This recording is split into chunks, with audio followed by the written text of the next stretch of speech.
Hello বন্ধুরা, কেমন আছো তোমরা সবাই? আর আমি এসে আমার নতুন আরেকটি ব্লগে তোমাদের সবাইকে স্বাগত। আর এখন ভিডিওটি শুরু করছি বিকেল 4টে থেকে, কারণ সকাল থেকে ভিডিওটি করা হয়নি অনেক কাজের মধ্যে দিয়ে, তাই ভাবলাম এখন একটু মিষ্টি যাচ্ছি, তোমাদেরকে মিষ্টি সাজানোটা একটু দেখিয়ে দিই। এটা হচ্ছে মিল্ক কেক আর কালাকাঁদ। আর মিষ্টির দোকানে এত মাছি হয়েছে যে কি করব।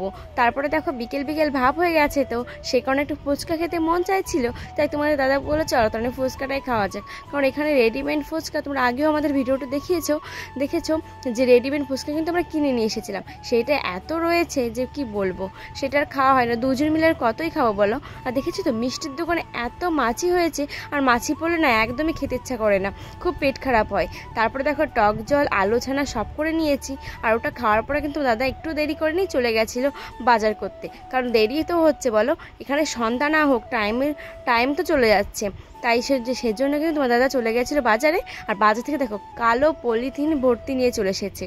আর এখানে না কেউ বাজারের ব্যাগটা খুব নিতে চায় না, এই কালো পলিথিনই দিয়ে দেয়। আর কি কি এনেছে চলো তোমাদেরকে দেখিয়ে দিই। এটা হচ্ছে করলা, এখানে কিন্তু আর এক পদের করলা পাওয়া যায়, সেটা কিন্তু পুরো তেল, ওইটা দেখে মনেই হয় না যে আমার উচ্ছে বা করলার মতো, সেজন্য কিন্তু ওইটা আনতে মানা করি। আর এনেছে ঢ্যাঁড়স, আর এনেছে আম, আর শসা, কুমড়ো, আর এনেছে বেগুন, আর আলু, রসুন, দুটো লেবু, আর লঙ্কা, আদা, আর হচ্ছে মাছ। এখানে কিন্তু বিকেলবেলায় মাছটা ওঠে, আর বিকেলবেলাও না মাংসের দোকানই খোলে। আর তুমি যদি ইচ্ছা করো দুপুরবেলা মাংস খাবে, সেটা কিন্তু পারবে না, একে রাত্রেবেলায় খেতে হবে। আর যদি দুপুরবেলা একান্তই খেতে হয়, তাহলে আগের দিন রাত্রেবেলা গোটা মুরগি বাড়িতে রাখতে হবে, গোটা মুরগিটা সকালবেলা কেটে তারপরে খেতে হবে। ওই ঝামেলা থেকে রাত্রেবেলা একটুখানি মাংস নিয়ে এসে খাওয়াই ভালো। আর রাত হয়ে গেছে, আর রাত্রেবেলা রান্না করবো বেগুনের ঘন্ট করব, কারণ গাছে দেখো কতটা বেগুন হয়েছে, আমি দেখিনি, তার মানে তো দাদাকে বলতাম না যে বেগুন আনতে।